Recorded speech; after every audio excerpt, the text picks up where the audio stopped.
Hello ladies and gentlemen, it's me, Sonic WWE back again for another video for you guys. And today, ladies and gentlemen, it is time for my WWE Payback 2017 review. Yep, it is time for my review of Payback 2017. And to say it pretty much sum it all up, guys, I mean, most of the stuff is going to be said, most of my thoughts and stuff is going to be said through the results. And we might just end the video there, because to say the least, guys, Payback 2017 was okay. It wasn't bad, it wasn't good, it wasn't high praise, it wasn't low praise, it was just meh, it was okay. But like I said, most of my thoughts and words are going to be coming through when I show my results. So yeah, most of the time. Versus most of the time saying me just like, oh yeah, we're gonna run through these results, then I show my thoughts. Most of my words, most of my minimum. I say like I'm gonna say a lot of things in this review, which I'm not going to do. But what the stuff I'm gonna say, they're gonna be in these things right now. So yeah. So with this said, let's not wait. Let's go into these results / thoughts, shall we? So with this said, let's go. All right. So we start off the show with the kickoff show. With, obviously enough, Enzo, Cass, and the Club. My prediction for this match, since it was on the pre-show, I thought it was going to be the Club was going to win this, but they lost into a roll-up pin. So, yep, I forgot who got the win. I think it might have been Enzo, I think, but don't quote me on that, because it's probably been a whole entire week since I am recording this on the Sunday after the event, in which this might or might not be uploaded the Monday or sometime during this week through May 8th through May 11th. So anytime from May 8th to May 11th, you're going to be getting this review on the channel. But this is recorded the Sunday after Payback. So voila.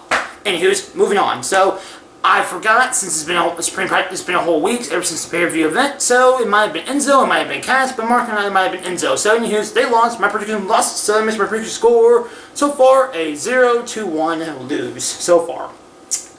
Moving on to Kevin Owens and Chris Jericho for the United States Championship match. And if Jericho wins, he would not only take the championship with them to SmackDown, but actually, no. Never mind, I said I'm a prediction, but I just quote myself in general. Kevin Owens is already on SmackDown, so why would I say that? So this is my reversal move from my prediction video, saying that Kevin Owens was already on SmackDown, but this means if Chris Jericho won this match, he would A, go be the champion, and B, he would be moved over to SmackDown. Which, in fact, my prediction was for Owens to win, but I wouldn't have seen Jericho win, but Jericho won, so I lost this match, because Jericho got Owens in the walls, and he tapped to the walls, so my prediction score 0-2, but following Tuesday on SmackDown, Jericho got attacked, and Kevin Owens won the championship back. Boo. No, I'm kidding. Anywho's, yeah, so, but the point still stands here. Currently, Kevin Owens was the champion at Payback. He lost the championship to Jericho. Well, he lost the championship to Jericho at Payback to go towards SmackDown the following week to lose it to Jericho, to lose it to Owens again, and to pretty much get kicked off from the show to go toward Fozzy. So there you go, Jericho. And he was 0-2 for my prediction score so far.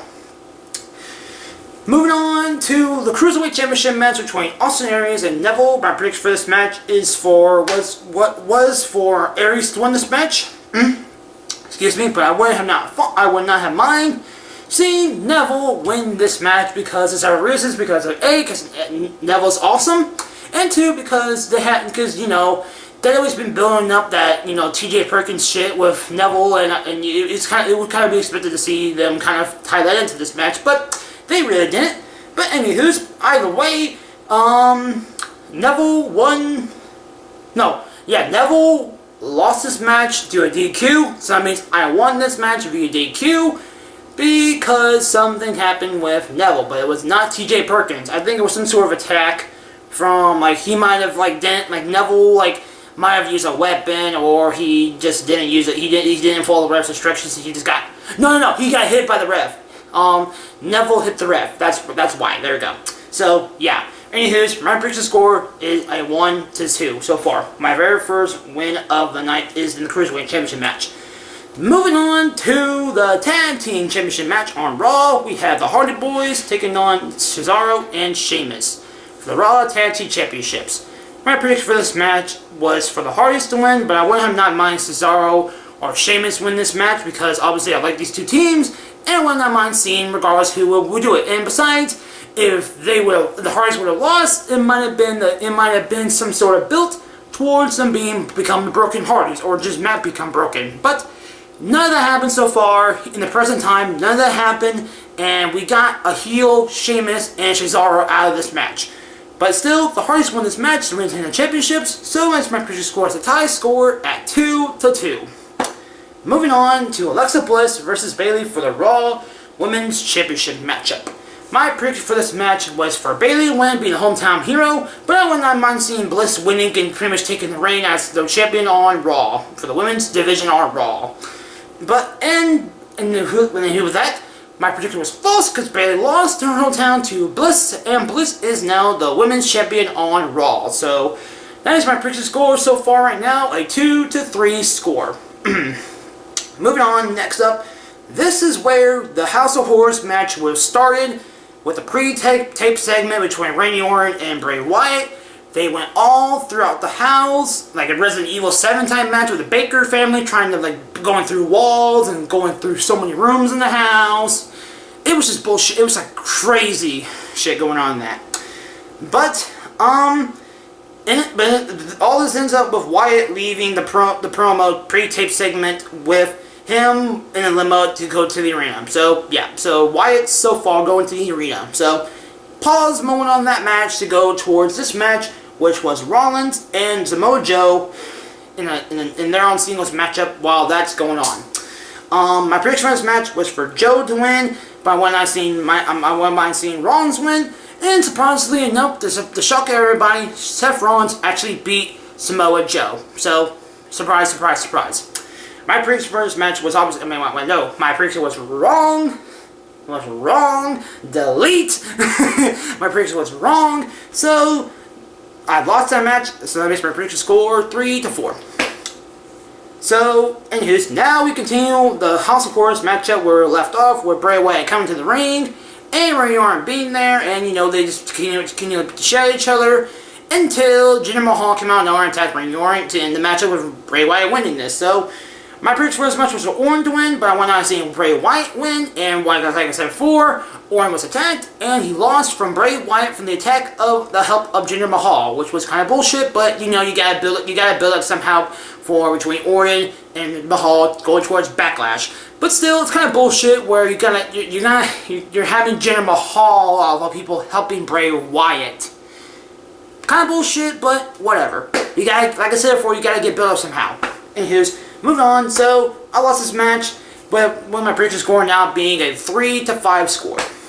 Moving on to the main event, which was Roman Reigns versus Braun Strowman in a just normal matchup. You would have thought it'd be an ambulance match, but no, it's a regular matchup. Maybe next time on Great Balls of Fire, but no, just fuck you, WWE, fucking no. Anywho's, or I don't know, whatever. People are saying it's gonna be Strowman and Lesnar at Great Balls of Fire, but I don't fucking know at this point. I'm focused on Backlash at this point. I'm at the point of getting rid of this pay-per-view event and going towards one pay-per-view at a time. So, like I said before, that's just a rumor at this point. Don't take it for granted. Just take it as a grain of salt, with a grain of salt. But like I said before, we're not focused on that. We're focusing on Backlash and Payback review for right now. So, with that said, Great Balls of Fire, get the fuck out of here. Get a freaking sprayer, just freaking spray ball that freaking ball of fire and put that fire out, and we'll get to that point when we get to that point. Anywho's, Roman Reigns and Strowman for this matchup at Payback for the main event. My prediction for this match was for Roman Reigns to win, but I would love to see Braun Strowman beat the living fuck and shit out of Roman Reigns. But luckily enough, we did get that. And hooray, hooray, hooray, we got that as Roman Reigns was left in his own pool of blood, spitting out blood at the post show, with Braun Strowman pretty much beating the living shit out of Roman Reigns. So, Yay! But that still means I lost this match. Boo! And here's pretty much with an total score of the show being a 3-6 lose. 3 wins and 3-6... what the fuck? A 3-6 lose. What the fuck does that mean? 3 wins, 6 loses out of this show. So, with the said and done, ladies and gentlemen, pretty much like I said before, going through this shit, overall thoughts of the show. I mean, a lot of people seem to like it, a lot of people seem to have mixed thoughts about it, but most of the stuff seems to be mixed to positive. Me, I'm in the mix. I've seen some positives, and I've seen some negatives. I mean, it's just nothing seemed really, I wasn't really into the mood. I don't know, I was just like, I didn't feel like I cared for some of these matches. I just wasn't seeing that interested. I just don't know what it was, but, you know, I just feel like I just feel like I was not there for the show, guys. I don't know. I mean, it's not my fault, obviously, because WWE just fucking couldn't build a show this pay-per-view for their goddamn life. Because, God, WWE, why don't you fucking try your pay-per-views for fucking once? Goddamn. But, seriously, I mean, like I said before, the show wasn't bad, but it wasn't good either. It was just kind of meh to me. Like I said before, a lot of people seem to like it, or some people like seem how to mix their feelings for it. I didn't really care for it. I just thought it was okay. Some of the matches were enjoyable. Some of the matches were just meh. Some of them were just dull. Some of them were just boring. But, you know, that's just Payback for you. And it's kind of sad for me saying it because when you look back, when I look back upon my last couple of years, my last 2 reviews, my last 2 predictions and reviews for Payback, I fucking adored those pay-per-views, guys. Because, like, those were, like, one of my top favorite pay-per-views of the year. And it's kind of sad seeing me feeling down for it, and other people feel high for it. And that's kind of weird and kind of sickening for me to see, but, you know, it's WWE for you. You'll have good pay-per-views and you'll have bad pay-per-views. You can't help the fact you just gotta sit there, watch it, and see what you feel after for yourself. So with this said and done, ladies and gentlemen, this has pretty much concluded my Payback 2017 review. I am done with this review, obviously enough, because I've told you my gosh strong results and my minimum thoughts of the show. And we are moving on to Backlash, going to Chicago, Illinois, with the in-ring debut, not really, for WWE's debut of the artist, fuck you WWE, the King of Strong Style, Shinsuke Nakamura.